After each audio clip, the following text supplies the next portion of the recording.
Welcome to Randy's Old Time Radio Shows. Today, Randy presents Inspector Thorne, a radio mystery series that aired in the early 1950s.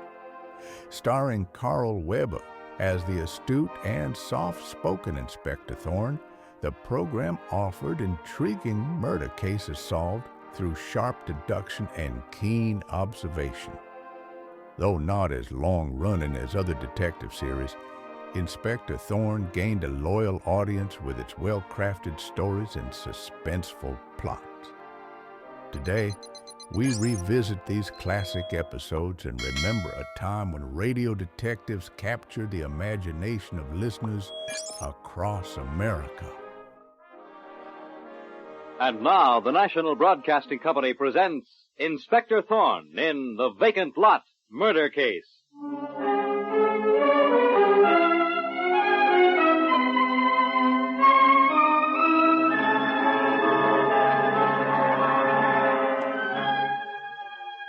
Tonight, the National Broadcasting Company presents the exploits of the spectacular young Inspector Thorne of the Homicide Bureau, whose investigations rank with many of the most celebrated ones in the annals of crime fiction. An investigator smart enough to claim he is dumb, and modest enough to believe it. Tonight, Inspector Thorne turns to The Vacant Lot Murder Case.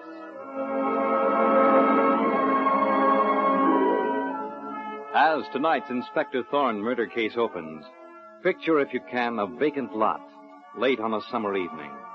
A street lamp casting a feeble light on a large for sale sign near the pavement. A man stops in a puzzled way and says to himself, "This is a funny thing. He said to come to number 1220. Must have made a mistake. This is a vacant lot." You looking for somebody, sir? Yes, for number 1220. But I don't see any. Well, there's no 1220 on this block, mister. I live just across the street. I know there ain't. I guess you got the wrong address. Yes, it looks that way, son. Thank you anyway. That's okay. Good night.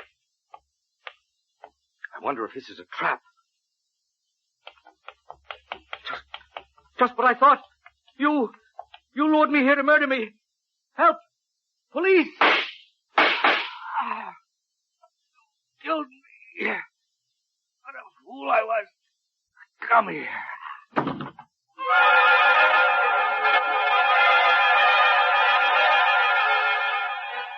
And 5 minutes later, the police are on the scene, in the person of the spectacular Inspector Thorne, with his right-hand man, Sergeant Muggin. And as he bends over the murdered man, we hear him say, "Sergeant Muggin, keep that crowd back." Come on, move on. You hear me? Get going, all of you. Find anything on the body, Chief? Nothing but a bunch of keys and some money in his pockets, Muggin. His face rings a bell with me, but I go blank when I think of names. Wait a second, Muggin. Here's a tailor's label in his coat pocket with his name and address. Huh? It says Arthur Hayward, 470 Maple Street. Rings no bells here, Inspector Thorne. Look, Muggin, there's a girl making for the alley across that vacant lot. Stop her, quick. Hey, you! Stop where you are, or I'll shoot. We're the police. Come back here. We don't want to shoot a woman. I'm coming. I don't know anything about this. What do you want? I'm Inspector Thorne. This is Sergeant Muggin. What's your name? What's your hurry getting off a murder scene? My name's Della Laverne, and I don't know anything about a murder. Listen, Della, lying to Inspector Thorne won't get you anywhere. I'm not lying. Why were you running across this vacant lot? It's a shortcut home. Where do you live? West 23rd Street. That's 40 blocks from here, so the shortcut story don't go. Come over here. Look at this murdered man. You recognize him? He's a complete stranger to me, Inspector Thorne. How is it you're not carrying a handbag, Della? Handbag? Sergeant Muggin, look behind that big for sale sign in the vacant lot. I've got a hunch that's where she was hiding. Maybe she dropped her handbag with a murder gun in it there. Okay, Chief. Inspector Thorne, I'll tell you the truth. I do know the murdered man. His name is Arthur Hayward. Arthur Hayward. Why didn't you admit you knew him in the first place? Because I didn't want to get him into trouble with his wife. That's why, Inspector Thorne. Dead men can't get it into trouble with their wives. Well, I didn't think of that. I'm a little dumb myself, but I did. Your hunch was 100% right, Chief. Here's the dame's handbag. Found it behind a for sale sign. No gun in it, though. The murder was committed 5 minutes before we got here, Muggin. That gave her time to get rid of it. I'll have the boys give this vacant lot the fine-tooth comb treatment, Chief. Right, Sergeant Muggin. Well, Della, just to save time, suppose you tell us why you murdered this man. You won't find any gun of mine here, Inspector Thorne. I didn't kill Mr. Haywood. No? I was here because Mr. Haywood telephoned and asked me to meet him here tonight in front of this vacant lot. Phoned you? Yes, because I didn't want to be seen on account of his wife. I waited behind that for sale sign. A dark night, a vacant lot, a lady hidden behind a real estate sign. Fine setting for a murder. But while I was still behind the sign, I saw Mr. Haywood coming. I heard him muttering to himself. I'll finish that line for you, Della. You saw somebody come along and shoot him. Is that it? Believe it or not, that's exactly what happened, Inspector Thorne. I've heard that kind of story before. It's got whiskers, Della. By way of advice from a dumb cop to a smart girl, try another. Hey, are you gents the cops? Come on, move along, kid. Chase yourself. I got something to tell you. What's on your mind, son? I'm Inspector Thorne. Inspector Thorne, the big shot from Homicide? That's who he is, bud. Who's that little brat? Get him out of here, Inspector. That's all from you, Della. All right, son. Go ahead. What's your name? My name is Jimmy Kildare, and I live in that house across the street. Did you see this man shot down, Jimmy? No, sir. But I talked to the gentleman before he was killed. Talk to him. The gentleman was all mixed up. He said he was looking for number 1220 on this block. 1220? I told him there wasn't no 1220. That'd be this vacant lot. So I told him he must have the wrong address. What then, Jimmy? That was all, Inspector Thorne. I kept moving on. Mom had sent me to the delicatessen for some things, and when I got back, she told me about the gent being murdered. Did you see this girl hiding behind the for sale sign there? No, sir. I didn't look that way. Say, did she kill him? I didn't kill anybody, you That's little... all, Jimmy. And thank you. I may see you again. If you want me, I live in number 1223 across the street. Bye, sir. Inspector Thorne. Yes, Della? I forgot to tell you about Mr. Haywood talking to that boy. Why do you think Mr. Haywood asked him where to find number 1220? He knew this was a vacant lot. I don't get it. You should. If what? If you told the murdered man to meet you at a phony address and waited there to murder him... What? Sergeant Muggin. With you, Chief. I think that's the ambulance coming now to pick up the body. Yeah. What about this thing? Tell the boys to take her down to my office and hold her. And keep a sharp eye on her, Muggin. You're telling me, Chief. After she's safely tucked away, meet me at the murdered man's house. I'm on my way there to break the news to his wife. Here's the address. Mrs. Arthur Haywood is the poor woman's name. Be seeing you there, Chief.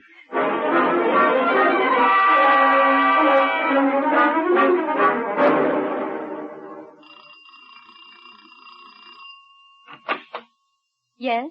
Is Mrs. Haywood at home? I'm Mrs. Haywood. I suppose you want to see my husband? My name is Thorne, Inspector Thorne of the police. The police? Oh, come in. I'm afraid you must brace yourself for very bad news, Mrs. Haywood. Bad news, Inspector Thorne? What? That's your living room, isn't it? Oh, yes, but why? I suggest we go in there. Oh, surely. Sit down in this chair. What I have to tell you is quite terrible. Terrible? Tell me what you mean, please. It's about your husband, Mrs. Haywood. My husband? Your husband was murdered about a half hour ago. What? The killer stepped out from a vacant lot in the dark and shot him. My husband murdered. Easy. You're becoming hysterical. No, I'm not hysterical. Easy now. My husband wasn't murdered, Inspector Thorne. He and I were just having a snack in the pantry. What? Yes, I'll call him. Arthur, dear. Coming, Ethel. Arthur, this is Inspector Thorne from the police. From the police. He came to report that you had been murdered. Is that correct, Inspector Thorne? There must be some mistake, Mr. Hayward. For a murdered man, I'm very much alive. Oh, if you hadn't been here at home, Arthur, I'd have fainted when Inspector Thorne told me. A woman we caught running away from the murder scene positively identified the body as yours, Mr. Hayward. This is utterly fantastic. I've never heard anything like it. To top the thing off, we found this tailor's label in the murdered man's coat. Well, it's my tailor, all right. And my name and address. This is the darndest thing I ever saw. Did you miss any of your clothes recently, or give them away, Mr. Hayward? Now, let me think. Arthur, remember? You gave that blue serge suit you didn't like to your brother, John. That's right, I did. Last weekend at our little place in the country. Inspector Thorne, do you think it was my brother who was murdered? There's a certain resemblance, Mr. Hayward. It may be. Oh, this is dreadful. Now, don't jump at conclusions until you see the body. It may not be your brother at all. Well, it must be. This label comes from the suit I gave him. Perhaps he didn't like the suit any better than you did, Arthur, and gave it away to somebody. Oh, I imagine that's Sergeant Muggin who works with me. I'll let him in. I thought it was you, Muggin. Come in here. I want you to meet somebody. Huh? Sergeant Muggin, meet Mr. Arthur Hayward. Listen, Chief, I'm in no frame of mind to stand any kidding right now. Inspector Thorne isn't kidding you, Sergeant Muggin. I am Arthur Hayward, and this is my wife. Inspector Thorne thinks some mistake has been made, Sergeant. If it has, it's not the first one that was made tonight, ma'am. I might as well spill it now as later, Chief. What's that, Muggin? I let that dame we nabbed at the murder scene get away from me. You mean you let Della Laverne give you the slip? Call me all the names you want, Chief. The dame gave me a smooth story about seeing a guy doing the killing. I see. Said she saw Wade toss the murdered gun away, started leading me to the spot, and made a clean break. I sent out a general alarm for her. I'm betting we'll never see her again. Well, don't let it get you down, Muggin. It's a bad break, but those things happen. I should have caught on a dame with a name like Della Laverne was a smoothie. And that's a real name, all right. I got this calling card of hers out of her handbag. Inspector Thorne, if the woman who identified the murdered man as my husband, Arthur, was really Della Laverne, she must have been insane. You know this woman then, Mrs. Hayward? I know who she is, and so does my husband. Ethel, please don't bring this out. This is a murder investigation, Mr. Hayward. Arthur, let's forget family skeletons and such things. Tell Inspector Thorne who Della Laverne is, and her shameful connection with your brother John. You must tell him, dear. I hoped we'd never hear of it again, Ethel. But you're right. We must tell. Here's the whole dirty story, Inspector Thorne. Yes? Well, my brother John had a bad criminal record. Criminal record? Out on the West Coast where we used to live. John was cashier at a big bank out there and made off with nearly $500,000 in bearer bonds. Was he caught? Yes, he got 10 years for it and served nearly the full term. Where does Della Laverne come into the picture? I'll answer that, Inspector Thorne. Della Laverne, the woman Sergeant Muggin says escaped from the murder scene, went to prison for the same crime. You mean she was an accomplice of your husband's brother, Mrs. Hayward? Yes, and she was sentenced for 5 years. And when she was released, she swore she'd kill John the day he was set free. She thought he had informed the police of her part in the crime. If she went up for 5 years and your husband's brother for 10, she had nearly 5 years to plan his murder. Yes. But we're not certain yet that the man murdered tonight is your husband's brother. Mr. Hayward, you say you gave him a blue serge suit last weekend in the country. I was surprised to see him there, Inspector Thorne. I hadn't seen him since he went to prison. A bad penny always turns up. When he showed up at our little place in the country, he said he was in a bad way, so I gave him that suit and some money. Even though he was my brother, I wanted to be rid of him so he wouldn't disgrace my wife Ethel and me any further. I understand. I do the same thing myself in similar circumstances. He said he was flat broke and destitute.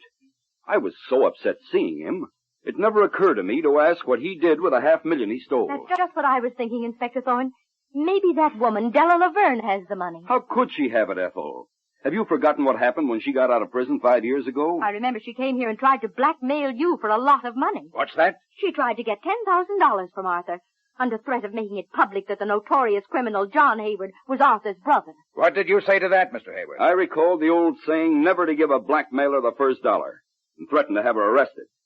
Well, in any event, it proves that she didn't get away with $500,000 she and John stole. Without talking out of turn, Chief. Yes, Sergeant Muggin. I'm getting the idea Mr. Hayward's brother was bumped by the dame for that wad of loot. We're not sure the murdered man is Mr. Hayward's brother. Well, would it help if my wife and I went with you to identify the body, Inspector Thorne? The body is at the morgue, still in the medical examiner's hands now, but, say in half an hour, I could send a car for you. We'll be ready, Inspector Thorne. But Arthur, to that horrible place, the morgue. It's the only way to find out, dear. Oh, I suppose so. Sergeant Muggin and I will meet you there.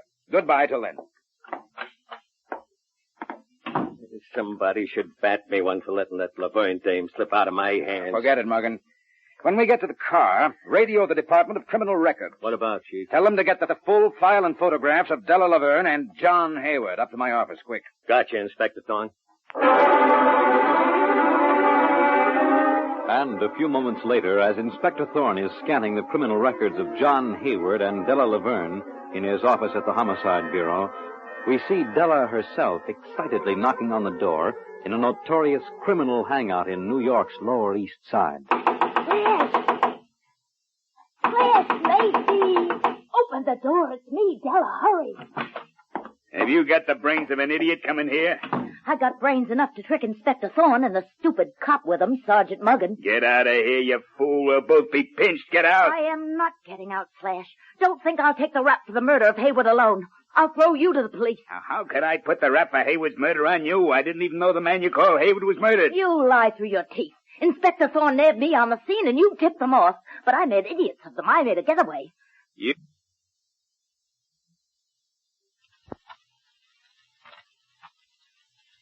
You make idiots of Thorne and Muggin?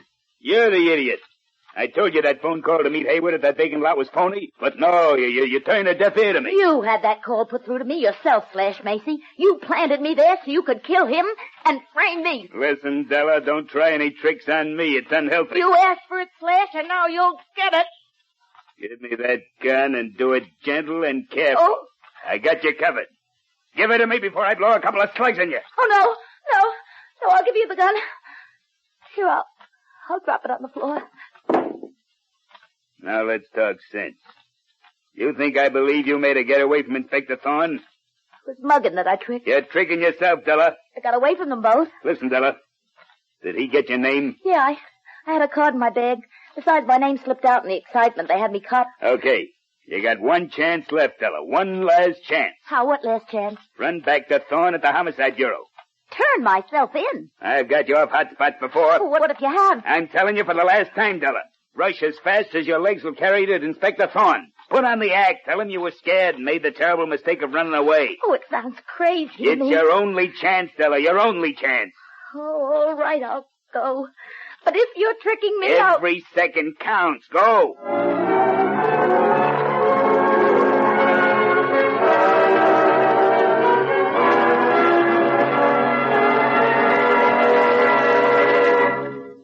Inspector Thorne in The Vacant Lot Murder Case will return in just a moment. But first, it's the Silver Jubilee on NBC. We'd like to take a minute to give you some program notes concerning the shows we've prepared for your radio entertainment. First of all, a new comedy team has joined NBC. They're Bob Elliott and Ray Goulding, and they bring you light satire and nonsense sketches designed to display their many voiced talents. Bob and Ray come to you Monday through Friday afternoon, and for one fun-filled hour on Saturday evening. Then on Sunday, hear the further adventures of the Saint as played by Tom Conway, and hard-hitting action with screen actor Lloyd Nolan as Martin Kane, Private Eye. Sunday, too, actor Carlton Young brings you the double role of Philip Galt and the Whisperer. And later Sunday evening, Mr. Moto, Mr. I.A. Moto, ace Japanese-American security agent, bids you join him as he puts on the black cloak of mystery and enters the realm of international intrigue. Be sure to hear Dimension X on NBC every Thursday evening. Stories dealing in time and space, and brought to you in future tense. Yes, morning, noon, and night for the very best in radio entertainment. Keep your dial set at this, your NBC station.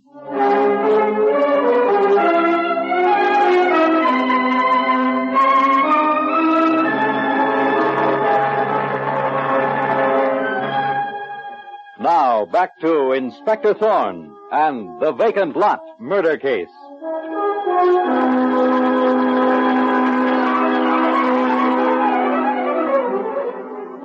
And now, a few minutes after the scene we just heard between Della Laverne and Slash Macy, evidently her accomplice, we see Inspector Thorne at the morgue beside the murdered man's body, and we hear him say to Arthur Hayward, "So you positively identify this body, Mr. Hayward?" Yes, Inspector Thorne. It is my brother John. What a fearful end he came to. Perhaps he's just as well off, Arthur. A life of crime, years in prison. A marked man always. Maybe so, Ethel. But to me, the brother I was brought up with... Try not to think about it, Mr. Hayward. The identification of your brother's body is a great help to me. It's easy to see your brothers, a pronounced family resemblance. Yes. People used to say that if my hair weren't so black and poor John was so blonde, well... But anyway... What do you know, Inspector Thorne? You know what, Sergeant Muggin? With 1,000 cops looking for that dame, Della Laverne, and get nowhere. What does she do but walk in here and ask for you? Della Laverne here? That's it, Chief. I got her waiting outside. I wonder what her game is. Mr. Hayward, would it inconvenience you and your wife to stay in the reception room until I've talked to Della Laverne? We'll be glad to stay, won't we, Ethel? If only to satisfy my woman's curiosity. Yes, Inspector Thorne. I'll tell you what she says, Mrs. Hayward. I'll not keep you waiting too long.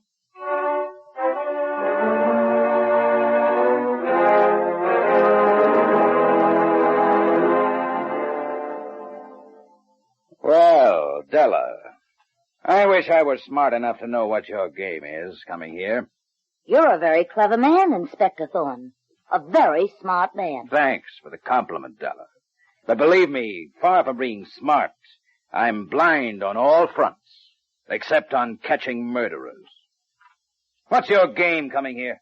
Please, Inspector Thorne. There's no game, no trick. I suddenly realized how silly I was to make a getaway from your Sergeant Muggin. It was only because I was so frightened. You must admit you practically accused me of murder on that vacant lot. I have the murdered man's criminal record on this desk. And I have yours. Why did you meet him at that vacant lot? If you didn't murder him, who did? Why did you lie and say his name was Arthur Hayward when you knew very well it was his brother, John Hayward? I'm not hiding that I was at Crook or that I was in prison. But I went to meet Arthur Hayward on a phony telephone call. Phony telephone call? Who made the phony call? Answer me and don't lie. You're as near the chair as you can get without being in it. That phone call was phony. I fell for it because I thought I could get some money out of Arthur Hayward for not singing his brother John was a crook. And I'm telling you again, the man I said was Arthur Hayward was Arthur Hayward. You've certainly got a end to fry, Della. Lies on top of lies. I was sent to that murder scene on a frame. And I'll tell you who framed me. All right, tell me. I'm working with a guy named Slash Macy. He put me on the hot spot to save his own hide. He's your killer, not me, Inspector Thorne. Okay. I'll list you as innocent. Thanks. Thanks for believing me. Innocent until proved guilty. Sergeant Muggin. Here I am, Chief. Let this girl out. But put 2 men to trail her and check every move she makes. You dirty cop. What else could I expect? Show her out, Sergeant Muggin. And, watch your step this time. You're telling me, Chief? Come along, Della. Take her out through the reception room. I want Arthur Hayward and his wife to get a good look at her. Okay, Chief.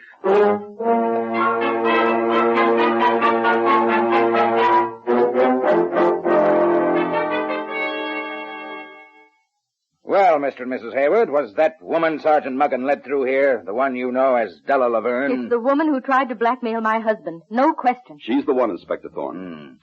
Now, tell me something about that little place of yours in the country, Mr. Hayward. Do you own it or rent it? I own it now, but my brother John owned it originally. What did you do, buy it from him? Yes.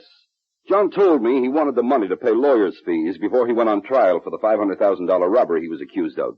He said he was not guilty of any wrongdoing. He was my brother.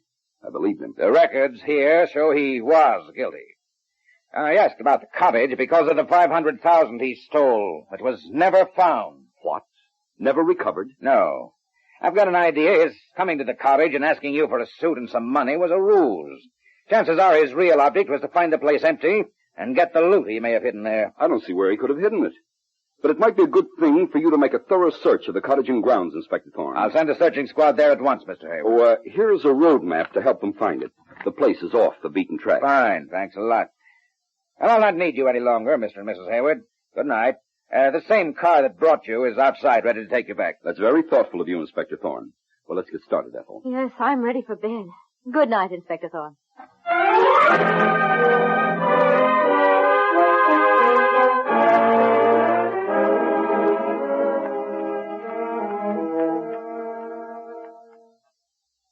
I saw Mr. and Mrs. Hayward leaving, Chief. What do we do now? Go out to the Hayward weekend place in the country. To search for the $500,000 the murdered man might have stashed there? I don't think we'll find that there, Muggin. No? No, but I do think we'll find something highly interesting to Della Laverne, the woman we nabbed on the murder scene. Della Laverne? And also to her present accomplice in crime, Slash Macy. Slash Macy? Is he in on it too, Chief? We'll see. Anyway, Muggin, I'm about to close this case.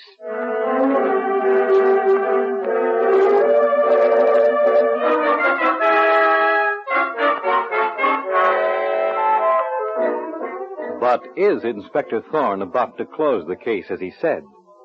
For it is now the following morning, and we see him and Sergeant Muggin back in Inspector Thorne's office in the Homicide Bureau, and we hear Sergeant Muggin say, Well, Chief, looks like we wasted a night searching the Hayward's weekend cottage. What did we find? Nothing. I found this bottle, Muggin. It's the clue that will break this case. Huh? Hello, Sergeant Muggin talking. What? Okay, I'll tell the Chief. Chief, grab your hat. The boys have trailed Della Laverne out to Mr. and Mrs. Hayward. That's what I was looking for, Muggin. Quick, we've got to get there fast.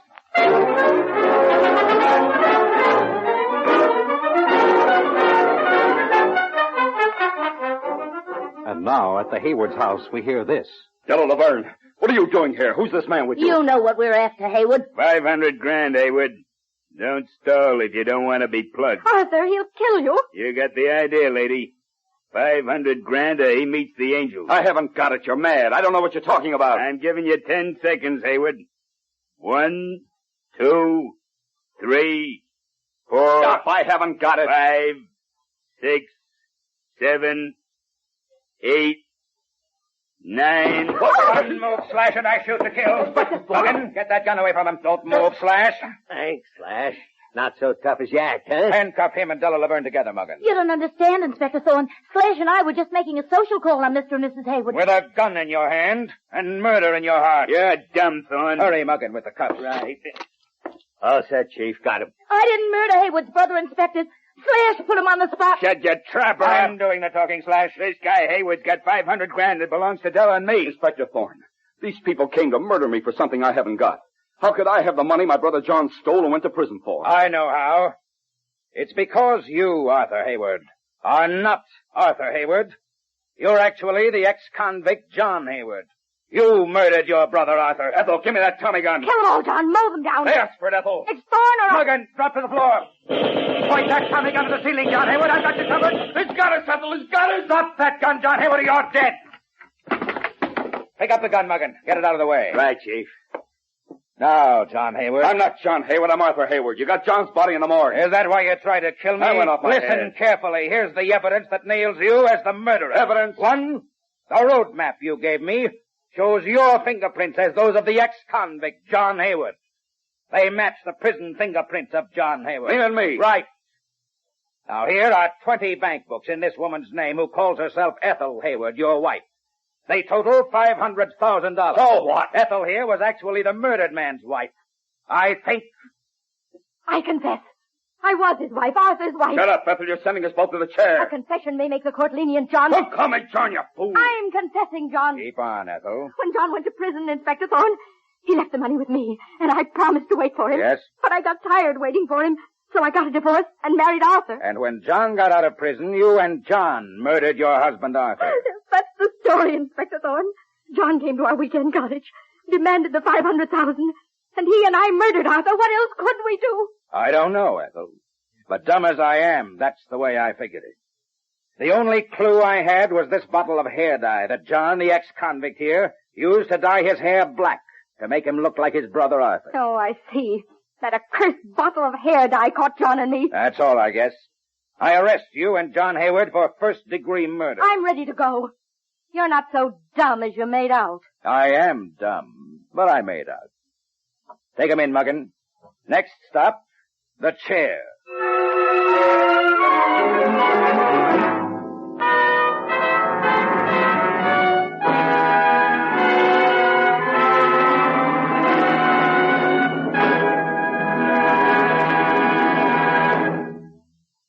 And so ends The Vacant Lot murder case. The part of Inspector Thorne is played by Carl Weber. Direction by Kenneth McGregor. The script was written by Edward Francis from the original story by Frank Hummert. And now this is Fred Collins inviting you to tune in again next Friday at this same time when the National Broadcasting Company will present Inspector Thorne in The Golden Girl Murder Case.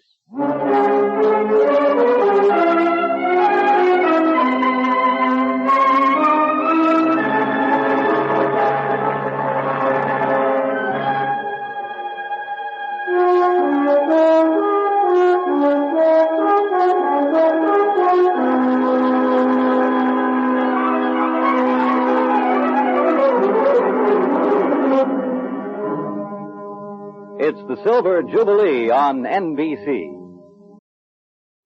Well, folks, that's all for tonight's broadcast here on Randy's Old Time Radio Shows. Now, bringing these golden oldies back to life takes no small amount of time and effort from our good friend Randy, cleaning up the audio, converting the files, and making sure each show has the best audio possible. If you've enjoyed the program and you'd like to help keep these classics on the airwaves night after night, why not consider a small donation? Every penny goes straight to supporting Randy's work and helping this channel stay on the air. You'll find the links down in the description below. And for those of you kind souls who've already given, Randy tips his fedora to you. Your support truly keeps this old radio spirit alive. Thanks ever so much. And until next time, keep those dials tuned and keep the memories rolling.